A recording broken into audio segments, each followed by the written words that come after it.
I came all the way from Brazil to be part of it, and it's the very first time I'm in the UK. So very happy to be here, feeling honored. Yeah.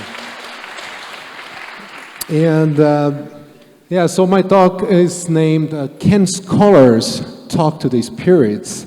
An Anti-Colonial View on Psychedelics. And just a little bit of my personal background. I'm a 38-year-old Brazilian sociologist, and I've been an ayahuasca practitioner for 16 years now, and I lead an ayahuasca Santo Daime Church, also in my place, also for 10 years now. I'm also the co-founder of Jornadas de Cura, that is a plant medicine retreat center in Brazil that promotes a bridge between the ceremonial use of sacred plants, public education on plant medicine, and psychedelic science. I'm also an indigenous rights activist and the executive director of the Psychedelic Parenthood Community. And I am also, this is the most important part, a psychedelic dad of 3 children, and I live with my wife and my community in Brazil, in Santa Luzia, Minas Gerais. And then I bring this question: why does this topic matter? Like this cosmic translations, this possible bridges between Western science and indigenous science. And I do believe that this is not only something possible, but actually something urgent and something that is needed. So we all know that psychedelics have been used for hundreds of years by traditional populations for various purposes. And now we know, for example, when you're talking about ayahuasca, that archaeological evidence has demonstrated that the use of ayahuasca in South America dates back at least 1,000 years. And we also know that indigenous peoples, they have effectively integrated psychedelics into their lifestyles in a controlled manner with a high level of safety, creating robust systems of knowledge that could contribute to the advancement of modern psychedelic science if taken seriously.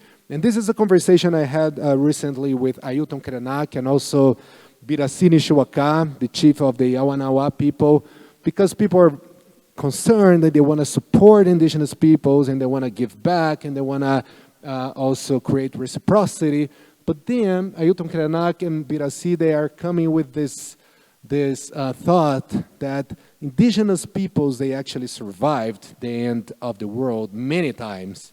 And what Ailton Krenak says is that actually I am concerned with Western civilization now because I'm not sure that you are going to survive the end of the world as well. So the thing is, the psychedelic resurgence, psychedelic research can benefit from creating true, respectful relationships with indigenous knowledge and indigenous cosmovisions. But in order to do that, we need to start counter-colonizing our minds. Because we know, and this is a picture of Nego Bispo, a Brazilian black quilombola thinker, and he says that colonization and domestication, they are synonyms. For example, when we have a puppy or a pet, the very first thing we do is we give a name. So naming is the art of nominating, or of dominating, And this is important, understanding that. So one of the tricks of domination is the deterritorialization of practices and cultures and the destruction of people's specific identities. So when we are talking about universities, for example, we know that Harvard is something different than Exeter. But when we are talking about indigenous knowledge, it's just indigenous wisdom, it's just indigenous peoples in general. But every single indigenous people, they have their own knowledge, their own cosmovisions, their own philosophies, their own ways of interacting with the sacred plants and with psychedelics. So it's important to acknowledge that. So instead of making things for the sake of convenience and aesthetics, more simple, we should be available to embrace complexity. So when thinking about continued colonization, it is also necessary to identify which mechanisms of the colonizing process are part of the current psychedelic resurgence. So again, naming is the art of dominating. And just to give you one single example, and that's why anti-colonization is important, this discourse from the global north, that especially from the global north, but also present in the global south, that we are all part of the same community, this is not always positive or true, because neocolonialism affects indigenous peoples and consumers of sacred plants in the global north in very different ways. So while the Yanomami people, they are facing a genocide right now, we are concerned about funding, about fundraising for our NGOs because of all the things that are going on right now in the United States, for example. So the indigenous people's agenda of the right to land and the struggle for life and the survival of their cultures cannot be reduced to Western ideas of building a global psychedelic community. So in some ways, actually, there's no global psychedelic community. And acknowledging this can be important, including for us who are interested in psychedelic research, because we're talking about different traditions, different cultures, different languages. And by the way, it's important also to understand and to acknowledge that there is no universal language. Some people, they say that love is universal, and my shirt says that love is ancestral. But what kind of love are we talking about? So the Western romantic notion of love is different than the notion of love that is present in some indigenous village, for example. So it's important to avoid universalization in generic terms, like traditional wisdom, for example. So we should try to overcome and to go beyond the Kantian paradigm. Like we all understand that we have different subjectivities, but we have the same hardware. But if we take seriously the idea that actually a shaman can see the world through the eyes of an ego, maybe we're talking about a different approach even on how we can understand human minds and human beings. And this is something that I learned from actually learning Yawanawa language with this professor, Tinka Yawanawa, because we were in a ceremony and someone needed a healing, and she was sharing that no shaman in the global north could heal her, and neither in Brazil. And then Tinka said, it's because the spirits, they don't understand Portuguese. So this matters. This is important to acknowledge this kind of complexity. So, sorry. Yeah, so we are always talking about paradigm shift. We want to be part of the breakthrough. We want to be part of the psychedelic revolution. But if we really want to have a paradigm shift, we need to change also our epistemologies. Western science and medical models, they are rooted in epistemic injustices. They say that there are some things that are not true knowledge. There are some voices that are not truly valid when you're talking about psychedelics, for example. So I was here yesterday listening to Rick Doblin, who is a great supporter also of our projects in Brazil, and he was sharing that we need to include therapy to talk about paradigm shift and to talk about psychedelics. But I would add that if you really want to talk about paradigm shift, it's not enough to include therapy in the psychedelic experience. We should and we need to include also ancestral epistemologies. We need to take seriously the idea of doing better and also committing better mistakes. So and that's the point. It's not about charity. It's not about Christian guilt to give back to indigenous peoples who need. Actually, it's the contrary. Indigenous voices, they can teach, they can have the answers for questions that we cannot answer here.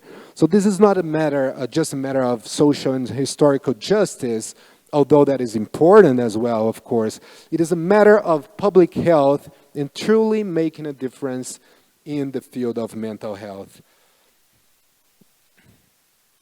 And then we can talk about the difference and possible relationships between the organic and the synthetic. And here I'm not talking specific about organic and synthetic substances, although this is also an important conversation, but about organic and synthetic paradigms or approaches. First, we can critically analyze the psychedelic resurgence and its concepts, for example, and also understand that the war on drugs is actually not on drugs at all. It's not against drugs. It's against different cosmovisions. It's against the otherness there. So that's why I bring this concept of cosmophobia, that is a quilombola concept rooted in Brazilian philosophy, because actually it's the fear of the sacred of the others. It's the fear of different ways of life, because we are giving children tons of drugs right now. In England, in Brazil, in the United States. So it's not about drugs. It's about a perspective, a way to relate yourself to the world and to nature.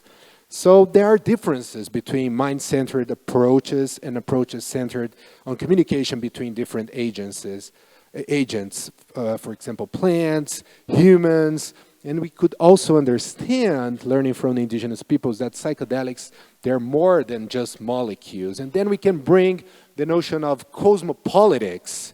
So this notion teaches us also to take into consideration the voices that are usually invisible. So when we are talking about ayahuasca, we should also consider the interests of the plants, what the mountain wants us to do, so what the rivers want us to do, what kind of research the Yanomami territory is interested right now. So we need to bring all the agency of plants and nature itself to the discussion, because then we have a different discussion. That's the thing. And we can also discuss the differences between individual versus relational approaches. Perspectives on psychedelics in the West often focus on the human individual, their traumas and suffering, and of course this is very important, and from there develop their therapeutic approaches and treatment models. In Amazonian indigenous perspective is, they are usually, because I also want to acknowledge the plurality of perspectives of indigenous peoples, but they are often relational, focused on a different notion of personhood, which means that the real is relational. So our relationships, they also shape our psychedelic experience. And that's why I bring this image that says, I'm a psychedelic dad, because our families, they are part of our psychedelic experience. I cannot leave aside my children when I'm in a psychedelic journey. So understanding that we are within relationships, also with nature, this can change a lot of things. So we could even talk about this difference between a multiculturalist view versus a multi-naturalist view. We can talk about it in another occasion, but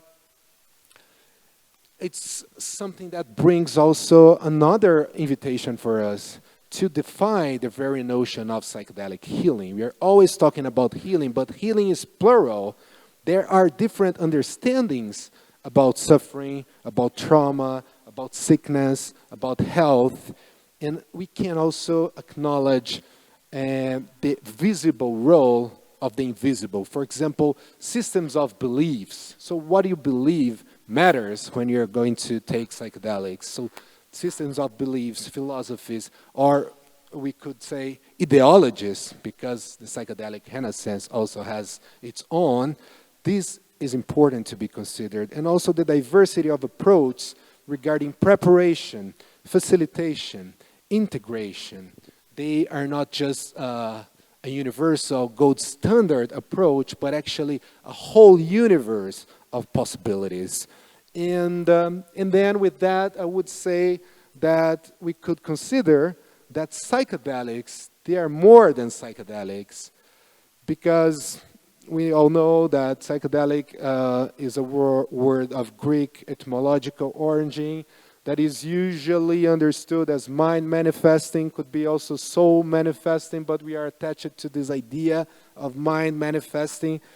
But some indigenous authors right now, they are challenging this concept by proposing, for example, the idea of kindelics. Because for some indigenous cosmologists, it's not a matter of mind manifesting, but relationships manifesting, kinship manifested. So psychedelic molecules, plant medicine, they could also bring to the stage all our relationships, including with nature, with animals, with plants. So the concept of psychedelics, and I'm not just criticizing the concept, that can be also very useful, but again, naming is dominating. This concept induces a dualism between mind and body, leaving the body aside in the experience sometimes. So we could, instead of talking about body and soul, we could say that body is soul. And we could call the substances also somadelics, because we're all human bodies as well. And this is a picture of a Santo Daime ritual with hundreds of people dancing the whole night under the effect of ayahuasca. And this is still very little studied.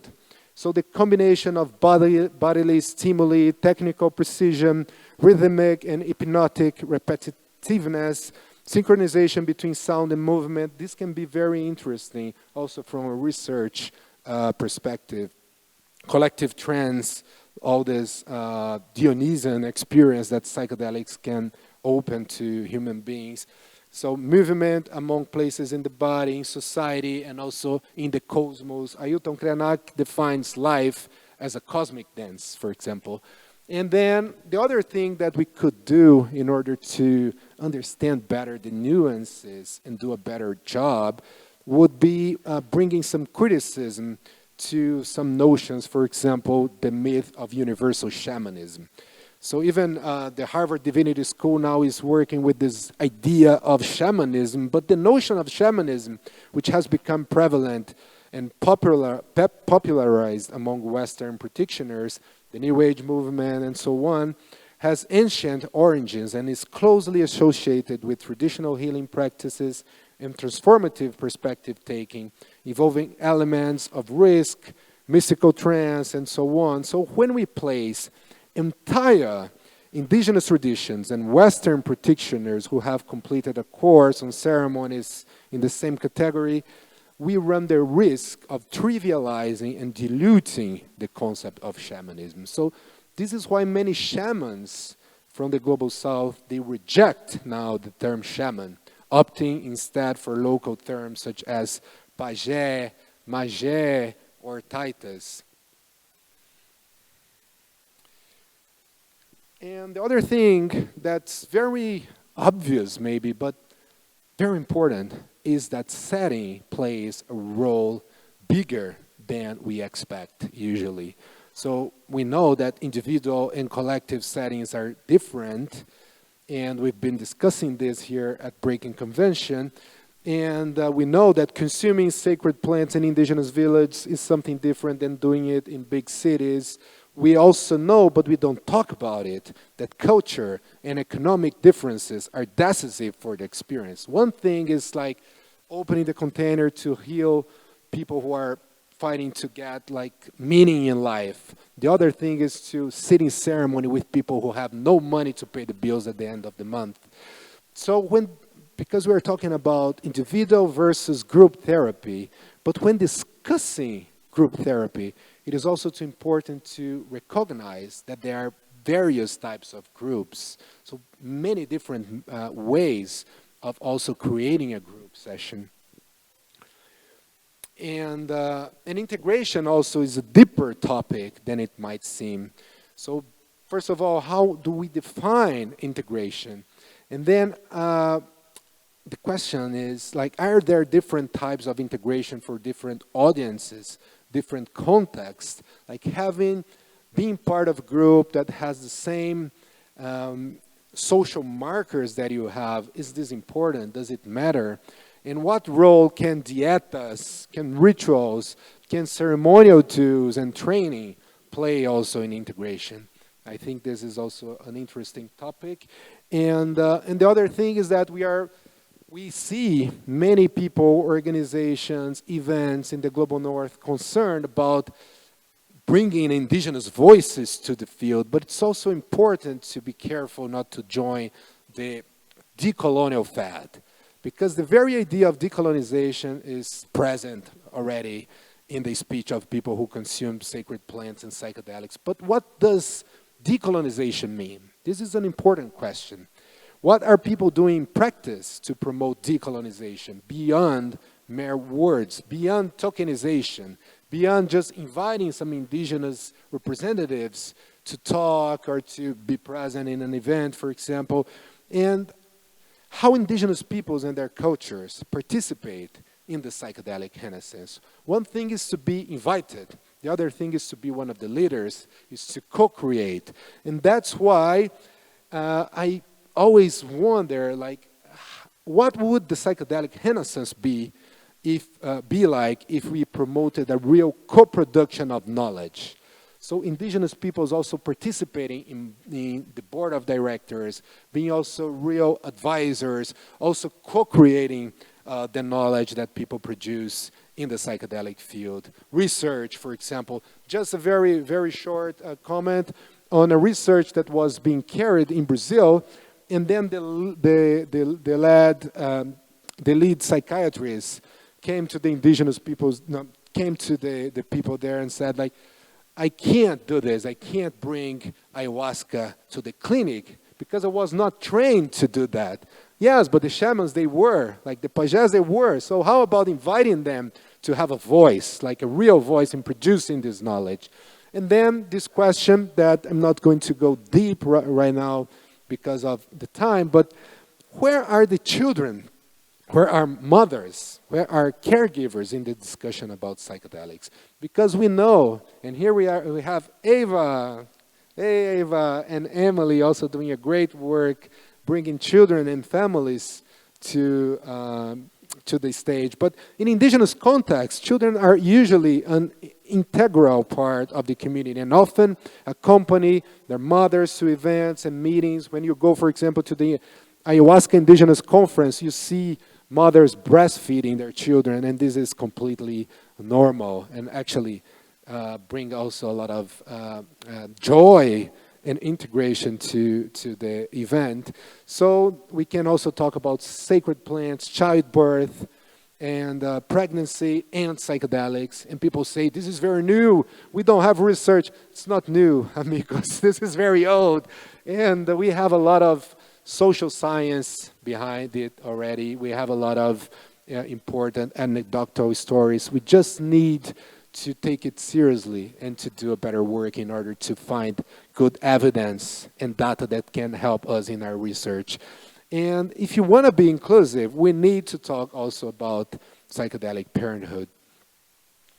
And yeah, so how can the confluence be possible? Confluence, this idea that we are different rivers, but we flow to the same ocean. So we can recognize that indigenous and traditional knowledge is knowledge and not merely wisdom, because we are always talking about building bridges between scientific knowledge and indigenous wisdom. It's always about differentiating these things in a bringing also a hierarchy to the discussion, but actually indigenous knowledge is knowledge, indigenous science is science. We can also give the value to the co-production of knowledge. We can, for example, conduct research on the role of community in the psychedelic healing. We're always saying that community is the medicine, so we can also start doing more research on this aspect of the psychedelic experience. And this is, by the way, a very interesting allyship between Turkish-American artist Refik Anadol and the Yawanawa people. It's artificial intelligence used to promote indigenous art from the Amazon rainforest. And so we can draw inspiration from how indigenous peoples arrange their events and conduct their own research. They are now discussing benefit sharing, Nagoya Protocol, patents, all these things in the Ayahuasca Indigenous Conference. So they are doing their homework. So now Westerns, they can also do their homework in order to become good cosmic diplomats, good translators. So people can also collaborate on shared agendas because there are a lot of things in common. For example, fighting for a world where nature is not prohibited, nature is not forbidden. So everybody can make a difference. I believe that. And that's why we are also trying to create something together, the Psychedelic Parenthood Community, that aims to raise awareness of risks, enhance communication, stimulate scientific research, and build a supportive network of parents and caregivers bonded by shared experiences. We are now proudly fiscally sponsored by MAP, so I thank Rick Dublin again. And if you want to take a look in our work, you go to our website, psychedelicparenthood.org. And this being said, we are also trying to create a different and unique model for carrying retreats on plant medicine. And then we are developing the Jornadas de Cura Plant Medicine Retreat, that is a community-led plant medicine retreat grounded in 3 converging streams: healing, reciprocity, and education about psychedelics. So together we flow towards this, a shared purpose rooted in Sumak Kausai, the indigenous principle of good living, collective well-being. So the way we want to have ceremonies, it's not just about sitting together in ceremonies, but before we take the medicine, we cook the medicine together. Before leaving the retreat, we plant a vine together. So much more than just having a psychedelic experience is having a psychedelic or a sacred relationship, creating bonds of kinship with plants. And so it's a matter of confluence. It's a matter of understanding that if scholars, they cannot talk to the spirits, they can learn how to do this. And just concluding, that's why I bring this quote from Ailton Krenak. That is a person that I respect very much. He himself is a cosmic diplomat, and he invites all of us to be cosmic diplomats as well. But in order to do so, we need to open our minds, our hearts to the otherness, avoiding cosmophobia. And he says, they can sell a soda called ayahuasca. They can sell a hallucinogenic brew with the name ayahuasca. What they will never know is what a shaman talks to the plant medicine.